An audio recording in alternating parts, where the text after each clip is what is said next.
আসসালামু আলাইকুম ওয়া রাহমাতুল্লাহ। এই ভিডিওটি শেষ পর্যন্ত দেখার অনুরোধ রইল। যারা মিলাদুন্নবী নিয়ে বিরোধিতা করেন, মিলাদুন্নবীর নাম শুনলে চুলকানি বেড়ে যায়, আপনাদেরকে বলছি ভিডিওটি শেষ পর্যন্ত দেখবেন ইনশাআল্লাহ। দেখলে আপনাদের চুলকানি বন্ধ হয়ে যাবে।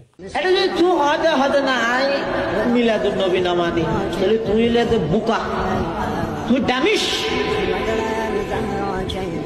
মিলাদুন্নবী না মানি কি করার দেন আমার আরবি সালো আরবিদের খুব জায়গা করো দুনিয়ান মানো পাক্কা ইমানদার আশেক বলো। মিলাদুন্নবী মানে আল্লাহর পয়গম্বরের জন্ম বৃত্তান্ত, আল্লাহর পয়গম্বরের জন্ম বৃত্তান্ত। তুমি যদি নবীর জন্ম না মানিলে আদর্শ খড় পাইবা, সিরত পাইবা হলে।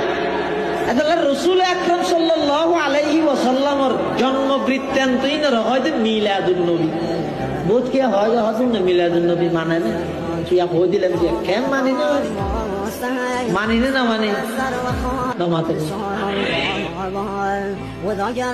তবে বেলাদত অন্যদের জিনিসই নয়, সিরত অন্যদের জিনিসই সিরত। রসুল আকরাম সাল্লাল্লাহু আলাইহি ওয়াসাল্লামের আগতে বেলাদত মিলাদি মানা করিব, ইয়ান বিশ্বাস করা করিব, ইয়ান বিশ্বাস করি এবার আটেন পুরে গইতে আইলে নহইব। তো কেন করা করিব? অন্য যে জিনিস জীবনত বাস্তবায়ন করা করিব। দুনিয়ার সমান